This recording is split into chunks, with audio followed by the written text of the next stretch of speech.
tiebreaker, but this has been pretty hype already, man. I'm pretty much fine with it, whichever way this goes. Yeah, I mean, I got a lot right. I mean, I'm conflicted, man. We got the Cuddlebear, GiggleBear drama, but he's tearing, and I'm tearing to win. You know, I'm mixed feelings all over, man. I'm not sure. Like, I want to hate this guy, but I'm probably gonna end up loving him anyway, I and know. I'm mad Like, about it. I'm gonna learn some things from his play, and then I'm gonna be salty the whole time. No, I'm just kidding.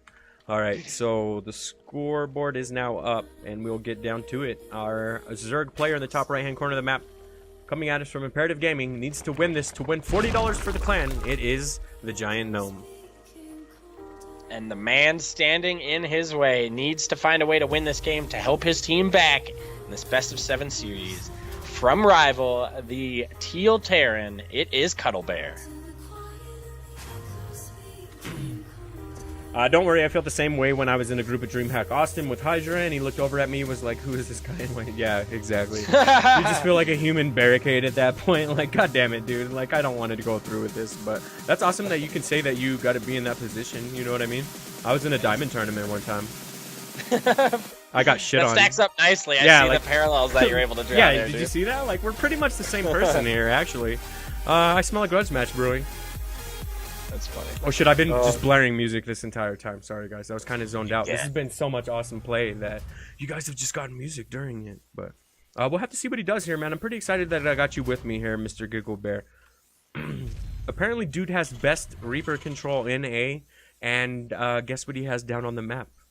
Oh my god, it's barracks. a 3 racks Reaper, man. Yeah. So we'll have to see. I know this is, you know, still a very strong build, but the Reaper change in doubling the duration that it takes to be able to drop another one of those grenades, you know, it does affect how strong this build is. Yeah, and I hate to be so lopsided here because I only know about IGX. I assume the same is true for a majority of these guys, but go support your StarCraft community. I can say with certainty that almost every single IGX player we've seen tonight streams, so if you want to support your community, go follow them. I just want to go out on a limb and say I'm sure the same is true for a majority of the rival players. So if you guys want to track down all these guys' streams or you know them, feel free to just start spamming that shit in chat. You're not going to get banned or anything for it, but let's try to show these guys some love for showing the Nydus some love, I guess, is all I wanted to say before we get this crazy-ass Reaper shit going on. Nah, man, taking time out of their schedules and stuff, it takes a lot to, you know, make these things happen. So we appreciate them coming around, being so professional, too. We do see the first Reaper poking in here now, getting to work on a couple of those lings. Drops one of its nades, so it's still waiting for the cooldown on that. Yeah, awesome. Both clans just made it onto Twitter, too. Like, it sounds dumb always asking for this shit, but it is important to support the community because, you know, numbers help a lot. So if you guys would help out with that, that'd help. But either way, let's get on to this, man. We got a bunch of Reapers. It is a GM player, though. It's not like me, where I just immediately tap out when this shit happens to me. You should be able to hold on here. Third Reaper shows up, and you're just GG. Like, all right, we're done here. Damn it. No, I'm kidding. No, I've been getting a little better at holding it, for sure. It took a 50% nerf on the grenades. But yeah, I'm finally able... No, I'm kidding. I'm kidding. They literally had to gut the unit. Yeah, now they had to make it worthless, but I can finally hold on now. No. Yeah. Sometimes it gets me, sometimes I hold on, and that's kind of how I feel about this. Sure, he has a couple queens, sure, he has a couple lings too.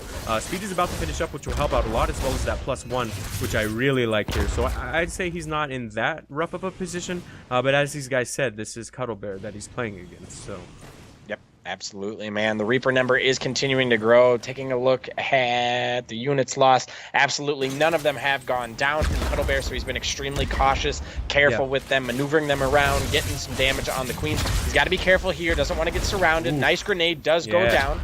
Yeah, this is crazy, man. Like, I was wondering if he was going to continue doing it now that he saw the bunch of queens and lings, but he's still pushing through for now, man. A couple more Reapers joining the fight as well.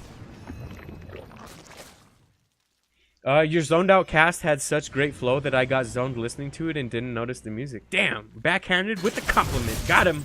Right across the face, Giggle. Thank you, getting on. I'm kidding. Thank you, Apex. Nice to see you in here.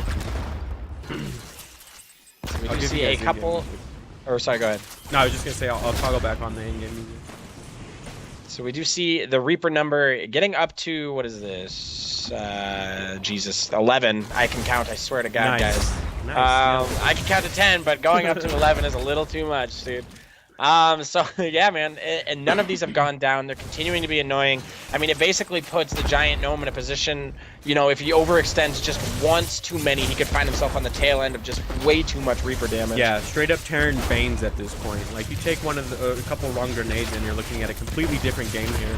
And it's actually starting to happen there. He didn't take too many losses, but he's starting to bleed out in terms of health, and now they're starting to actually fall here. But I feel like he's kind of delayed this long enough to start feeling pretty good in his position here, man. Yep, absolutely, dude. So they will continue to poke around. It looks like just Lings for now. Going to be the choice, and some queens. The queen number is really starting to grow to where transfuses should almost always be up, unless there's a full commitment out of CuddleBear here. So I'm thinking that as long as the Lings don't go too close to the roaches, they should be, to the Reapers, they should be okay. Yeah, that's the huge difference between what it looks like when I play this and what it looks like when a GM plays this, is I would only have like 2 queens and a couple Lings and just be getting shit on. But he's been able to keep macroing behind this constant cheese, and because of that, he's not looking too bad, really. Yep, absolutely, man. I mean, just bold as hell coming up in here, knowing where he can and can't jump up. Yeah. Exactly how much damage he can take before he has to drop down those nades. So really awesome. As somebody said, Reaper Micro in Twitch chat, so... Yeah, absolutely, and he's even managed to drop his 3rd behind this, so it's not like he's completely screwed himself by doing this aggression. I always forget that GMs actually have the ability to macro behind all this shit, Giggle. Like, what a mind-blowing concept. It's actually really cool to see, so it's not like he's completely screwed. Players that are level, if the Reaper cheese fails, it's pretty much game because you've invested so much, but that's not the case at all for him. He's going to actually have a pretty decent bio follow-up here, as Stim's coming in, +1's coming in, the Starport's about to finish up, so, I mean, he's got the makings of pretty good bio aggression here at the tail end of this. So absolutely, man, he definitely is in a very commanding position, at least at the moment. As you said, with that 3rd already built, Giant Gnome not able to even push out of his base. Looks like he's going for a macro hatchery instead. Yeah. We do see him morphing into a lair, just about to finish up now. So what tech does he decide to go? As we said, he's probably okay for dealing with the Reapers now, but will he be okay with dealing any sort of, 3cc bio follow-up that may come from CuddleBear here? Yeah, absolutely. And this is phenomenal control on both sides. CuddleBear's being careful not to dive too much and lose all of his Reapers. And then on the Giant Gnome side of things, he's getting all these transfuses done, and he's being patient enough not to engage off a creep, or at least he's trying not to. It looks like he's kind of getting baited off of it just a little bit. But the awkward thing for him, I think, is the fact that he's unable to take this 3rd. I mean, it's obvious. It's the elephant in the room. But that's huge here, and it doesn't look like he'll be able to here for a little while longer. By the time he gets down here to take it, there's going to be reinforcements with this medevac. So holy shit, man. CuddleBear's a monster. Yeah, because that's the crazy thing, is we could sit here and just focus on the Reaper Micro against the Lings and the Queens, and that'd be enough to cast on and have fun and all that stuff. But behind this, as you said, a 3rd went down, production went down from CuddleBear, so being able to micro those, I don't know why I keep calling them roaches, but being able to micro those Reapers and macro behind it is really, really a testament to the play that we're seeing here. And our unit is an R unit is an R unit, my friend. They're tearing roaches. No, I'm just fucking around. So that was some pretty good defense there from the Giant Gnome, but unfortunately he kind of streamed in all of his Lings into the drop and got caught up a bit off guard there. So he's forced to drone pull, and he might be able to clean this up off the back of some good transfuses. Maybe if he could snipe those medis. Oh, okay, there we go. Man, because of the single targeting, he's just starting to lose all of these queens. Some good transfuses coming down, but this is starting to look like it did. And this is just, I mean, too much damage going down here. Not too many drones have gone down, but all of the money invested in queens, Lings, there's no 3rd. It's just a tough spot for the Giant Gnome. I know he's like a really fantastic player, but CuddleBear with 4 medevacs or 3.5 medevacs loaded up and ready to come across the map now, I think this may be the end for him. Yeah, the Giant Gnome has a couple Banes coming in too, so I really like that play there. He's definitely going to need them if he has any chance at all to hold on here. But as you said, it's starting to look a bit unfortunate here. Oh, man. 3 1/4. No.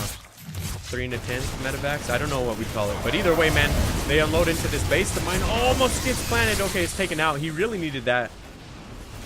Oh man, plant mine! Oh, pick up! Ah, so much. Okay, So just kind of pulling Giant Gnome. These Banelings are very nice. They are helping him out, but we do just see drafts going down like crazy. And even wedging himself in here behind the Baneling nest and that evolution chamber. It's just going to be so hard for Zerg to break. God, I love watching GMs play, man. This shit is so hype as hell right now. Very well played from both ends. I can't believe that the Giant Gnome was able to hold on there. And then CuddleBear 2 is just completely macro beast behind this. He has his third already up and rolling. He has continual drops coming in behind this. And he has +2/+2 started behind this. Holy shit, man. the dude's a monster. So it's always good when you could be up upgrades against Zerg, and especially when you are also up a base against Zerg. So this is just insane, dude.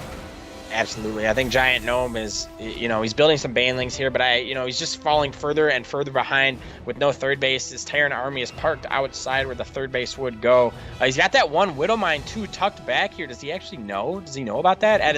At his expansion, it's tucked back behind the baneling. Oh god, yeah. I can't even check in on that because we have a little bit of aggression coming up here in the main, but I will check in on it in a second. The one thing I really like here from the Giant Gnome is these Nydus. They're going to be able to negate all these, wow, I almost said Marines. Medevacs is the other word I was going for. Yeah, as you see here coming into play, getting all those medevacs helps out a lot, but Cuddlebear still took pretty good trades there too, betting all these Nydus back and starting to work on them.